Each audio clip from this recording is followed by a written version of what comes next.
విశాఖపట్నంలో ప్రధానమంత్రి గారు వచ్చి 2,08,000 కోట్ల రూపాయల పెట్టుబడులతో ఫౌండేషన్స్ కానీ ఇనాగరేషన్స్ కానీ విజిట్ చేశారు. అది చేసిన తర్వాత సాయంత్రం నేను అమరావతికి వస్తానని ఈ న్యూస్ వచ్చింది. మనసు పూర్తిగా కలిసివేసింది. చాలా బాధపడుతున్నా.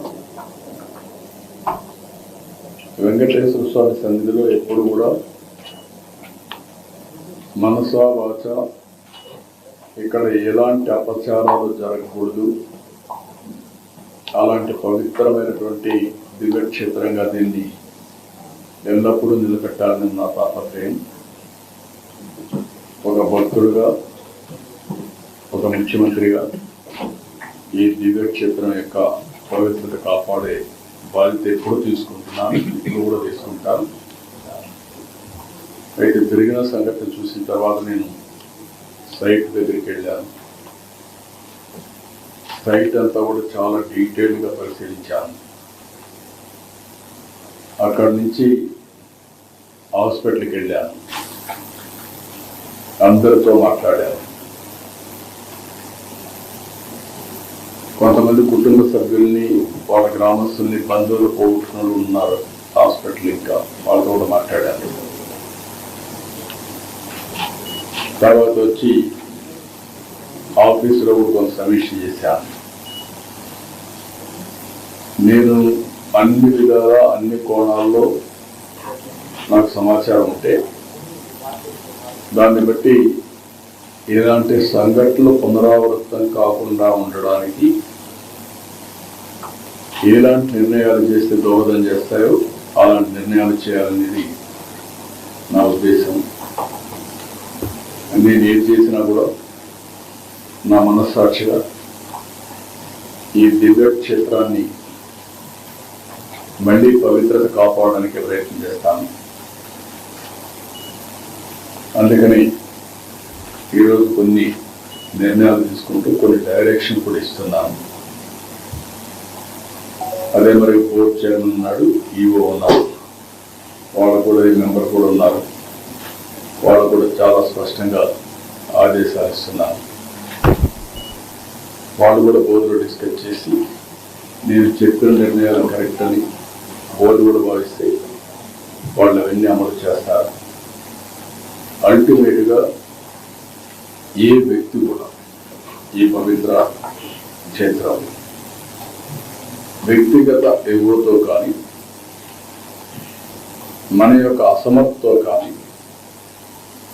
లేకపోతే అనాలోచనమైన ఆలోచనలతో కానీ మనం చేసిన పనుల వల్ల దేవుని యొక్క పవిత్రత దెబ్బతినే పరిస్థితి అది కరెక్ట్ కాదు. తెలిసి చేసినా తెలియక చేసినా తప్పే అవుతుంది. రెండోది, అందరం కలిసి ఇక్కడ దేవునికి సేవ చేస్తున్నాము అనేది ప్రతి ఒక్కరికి రావాల్సిన అవసరం ఉంది. ఇక్కడ రాజకీయాలు కూడా చేయడానికి వీలు లేదు. రాజకీయాలకు అతీతంగా కలియుగ వెంకటేశ్వర స్వామి, కలియుగ దేవుడికి మనం సేవ చేస్తున్నాం అనే భావంతో అందరం ముందుకు పోవాల్సిన అవసరం ఉంది. ఈరోజు చాలా ఒత్తిళ్లు ఉంటాయి. ఎందుకంటే ప్రపంచంలో జెరూసలేం వెళ్తారు క్రిస్టియన్స్, మక్కాకి వెళ్తారు ముస్లిమ్స్.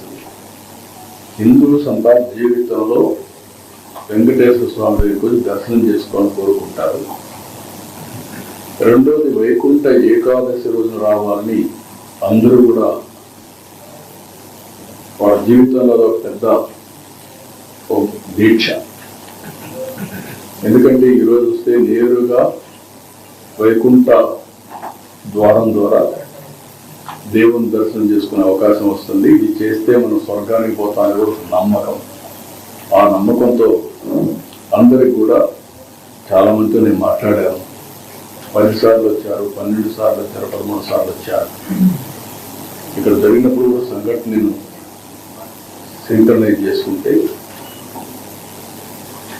గడిచిన 5 సంవత్సరాలుగా 4-5 సంవత్సరాలుగా ఎప్పుడు దీని సాంప్రదాయం తిరుపతిలో తీసుకొచ్చి వెంకటేశ్వర స్వామి టికెట్లు ఇవ్వడం, అంటే టోకన్స్ ఇవ్వడం. అందరి మనోభావాలు ఏమున్నాయంటే, మేము కొండపైన ఉన్నప్పుడు క్యూ లైన్లో 36 గంటలైనా 45 గంటలైనా ఉంటాం. వెంకటేశ్వర స్వామిని తలుచుకుంటూ, ఆయన లీలను గుర్తు చేసుకుంటూ, అక్కడ ఉండే టీవీలు కూడా చూసుకొని నైమికమయ్యి దేవుని సేవలో ఉంటాం, దేవుని సన్నిధిలో ఉంటాం. అది ఒక తృప్తి. కానీ ఎప్పుడైతే తిరుపతికి తీసుకొచ్చారో ఇది మాకు కరెక్ట్ అనిపించలేదు అనేది అందరి మనోభావం. ఇది రాష్ట్రంలో ప్రజలందరి యొక్క మనోభావం. రెండోది, వైకుంఠ ఏకాదశి, ద్వాదశి 2 రోజులు పవిత్రమైన రోజులు.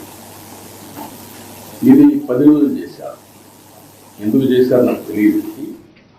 ఏ సాంప్రదాయాలు అయితే పాటిస్తున్నామో ఆ సాంప్రదాయాలను ఉల్లంఘించడం కూడా కరెక్ట్ కాదని నా అభిప్రాయం. ఆ డెసిషన్ కూడా ఆగమ పండితులు డిసైడ్ చేస్తారు. నేను ఆగమ పండితుని కాదు, కానీ భక్తుడుగా నాకు కొన్ని మనోభావాలు ఉంటాయి తప్ప అదే మరిగా వాళ్ళు చేయాల్సిన అవసరం ఉంది. ఏదేమైనా జరిగిన సంఘటనల పట్ల నా విచారాన్ని, బాధని, ఆవేదనని, జరగరాని సంఘటన జరిగిన దానికి మరొకసారి విచారాన్ని వ్యక్తం చేస్తున్నా. అదే సమయంలో అన్ని దేవాలయాలను కూడా స్ట్రీమ్ లైన్ చేసి ఎక్కడ కూడా అపచారం అనేది జరగకుండా అనేక రకమైన రిఫార్మ్స్ అని తీసుకొచ్చి, ఒక మాటలో చెప్పాలంటే ఇటీవల కాలంలో ప్రసాదాల దగ్గర నుంచి అన్ని కూడా స్ట్రీమ్ లైన్ చేసే సందర్భంలో ఇలాంటి సంఘటన జరిగింది. దీనికి కూడా కారణం మనం చూస్తే వెంకటేశ్వర స్వామి అంటే భక్తి పెరుగుతా ఉంది రోజు రోజుకి. ప్రజల్లో కూడా ఇలాంటి అకేషన్లో తప్పకుండా దర్శనం చేసుకోవాలి అనే ఒక సంకల్పం ఉంది. ఆ సంకల్పం ఉన్నప్పుడు ఇక్కడ ట్రస్ట్, మేనేజ్మెంట్ ట్రస్ట్ కానీ ఎగ్జిక్యూటివ్స్ కానీ సమన్వయంతో చేసుకొని దీన్ని లాజికల్గా తీసుకుపోవడానికి భక్తులకి ఎలాంటి ఇబ్బందులు లేకుండా దర్శనం చేయించే బాధ్యత, అలాంటి ఏర్పాట్లు చేయాల్సిన బాధ్యత వీళ్ళ మీద ఉంది. అది కూడా చేయాలని కూడా నేను చాలా స్పష్టంగా చెప్తున్నా. ఇప్పుడు నేను ఇక్కడికి వచ్చినప్పుడు కొన్ని నిర్ణయాలు కూడా తీసుకున్నాను. ఆ నిర్ణయాల్లో మీరు చూస్తే 6 మంది చనిపోయారు. వాళ్ళ కుటుంబాలకి నా ప్రగాఢ సానుభూతి తెలియజేస్తున్నా.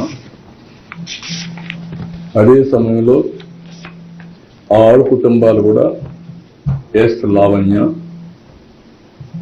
విశాఖపట్నం, శాంతి విశాఖపట్నం, బుద్ధేటి నాయుడు బాబు నర్సీపట్నం, రజని విశాఖపట్నం, నిర్మల తమిళనాడు స్టేట్ కోయంబత్తూర్, అదే మరిగా మల్లిగా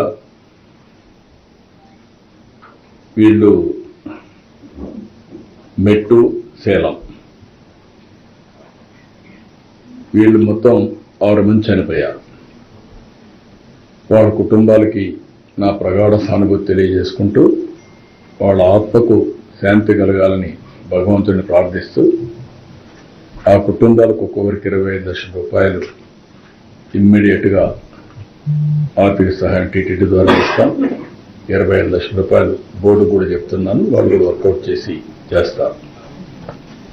వాళ్ళకందరికి కూడా కాంట్రాక్ట్ ఉద్యోగం 6 మందికి 6 ఉద్యోగాలు ఇచ్చేట్టుగా ఇక్కడ కానీ తమిళనాడులో కానీ ఆ ఎంప్లాయ్మెంట్ కూడా ఇస్తారు. ఈ 2 కూడా వాళ్ళు మన టీటీడీ చేస్తారు. ఇంకొక పక్కన ఇద్దరికి కొంచెం సీరియస్ అయినాయి, దెబ్బలు తగిలాయి.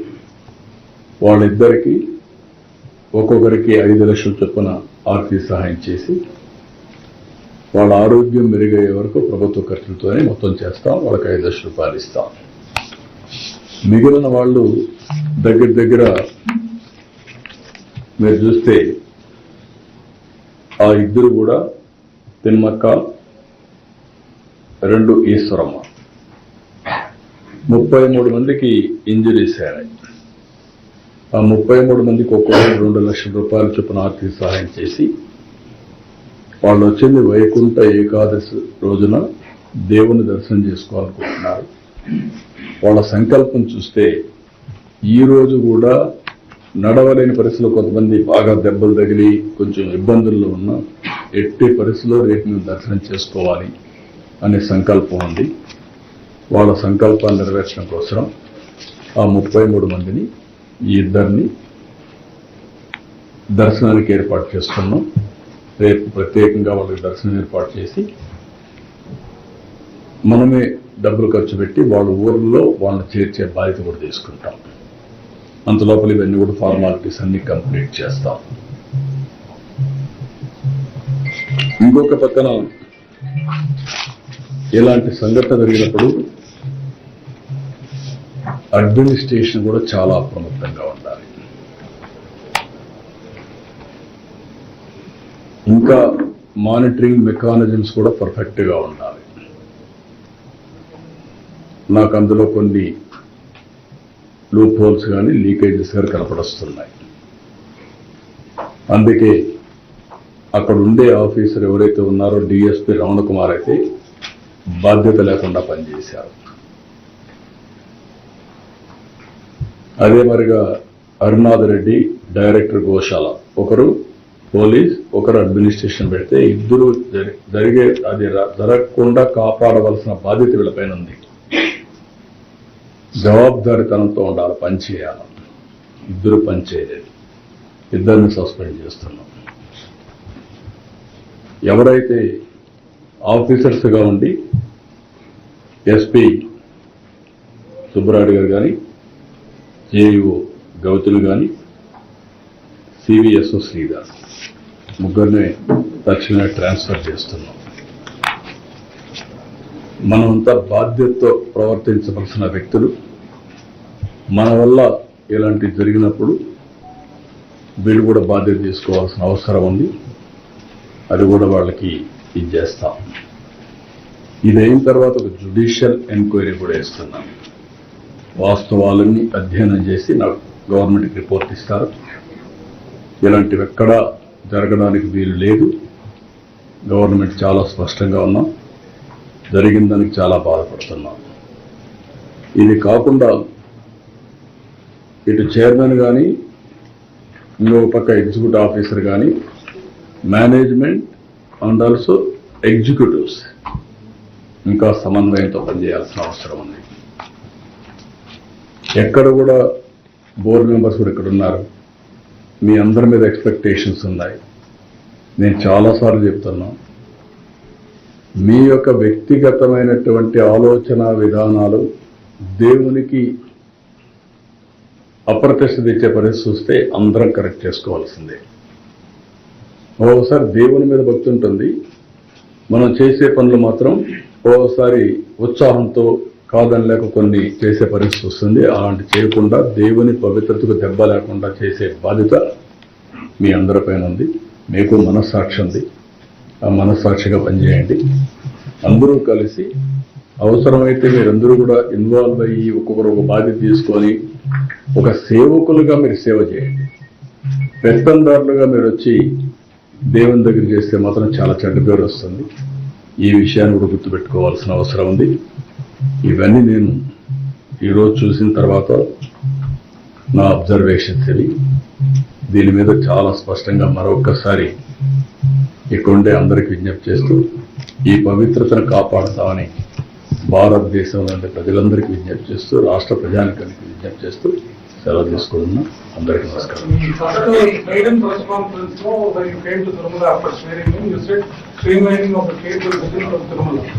But unfortunately, 7 months into the new government, lots of previous government systems are being continued, which is what led to the tragedy yesterday. And our observation put over this. Will the state government consistently follow or what reforms are being brought to the meeting? Because that is what is your dream, sir. Once again, you have reiterated that. No, నేను ఎవరిని blame చేయడం కాదు. 45 సంవత్సరాలుగా నేను రాజకీయాల్లో ఉన్నాను. తెలుగుదేశం పార్టీని అధికారంలో 23 సంవత్సరాలు ఉన్నాను. సమైక్య ఆంధ్రప్రదేశ్లో కానీ ఇప్పుడు కానీ ఇప్పుడు మళ్ళా నేను సీఎంగా ఉన్నాను, లేకపోతే అపోజిషన్ లీడర్గానే ఉన్నాను. ఎప్పుడు కూడా ఇలాంటి సంప్రదాయం రాలేదు. నేను కూడా మిస్ అయ్యాను. తిరుపతిలో టోకన్స్ ఇస్తున్నారు అని నాకు తెలియదు, అంటే విన్నాం కానీ మర్చిపోయాం. ఇంకా నాకుండే ప్రీ ఆక్యుపేషన్ నా వర్క్లు అన్నట్లు. ఈరోజు తిరుపతిలో టోకన్స్ ఇచ్చి అక్కడ సరి అయినటువంటి సెక్యూరిటీ మన వాళ్ళు పెట్టారు, కానీ ఇంకా ఎక్కువ ప్రికాషన్స్ తీసుకోవాల్సింది. అందరూ బాధపడేది ఏంటంటే, మేము వెంకటేశ్వర స్వామి దగ్గరికి వచ్చాం, తిరుమల పైన ఉండే తృప్తి తిరుపతిలో ఉంటే మాకు రాదు అనేది ప్రగాఢమైన ఇది. కొన్ని సమస్యలు అప్పుడు చేసినట్టన్నీ కూడా ఇంకా వెంటాడుతున్నాయి. ఇప్పుడు ఉదాహరణ 10 రోజులు ఇప్పుడు తీసుకున్న నిర్ణయం కాదు, అప్పట్లో తీసుకున్న నిర్ణయం. నేను వెంకటేశ్వర స్వామికి ఏకాదశి రోజున ఒక రోజే మనకు దేవుని దగ్గరికి పోయేవాళ్ళం. అది కొంచెం స్పిల్ ఓవర్ అయితే ఇంకొక హాఫ్ డే వచ్చేది. ఆ రోజు పోతే మనం స్వర్గానికి పోతామని నమ్మకం ఉండేది. ఇప్పుడు 10 days అంటే కన్వీనియంట్ ప్రకారం వెంకటేశ్వర స్వామి ఇది చేయడం కరెక్ట్ కాదు. అది ఆగమ పండితులు ఏం చెప్పారో నాకు తెలియదు, ఇంకా ఎక్కడన్నా రాష్ట్రాల్లో జరుగుంటే అది వేరే విషయం. కానీ వెంకటేశ్వర స్వామి వరకు ఇది యూనిక్ టెంపుల్. ఏ టెంపుల్ దీనికి కంపారిజన్ లేదు.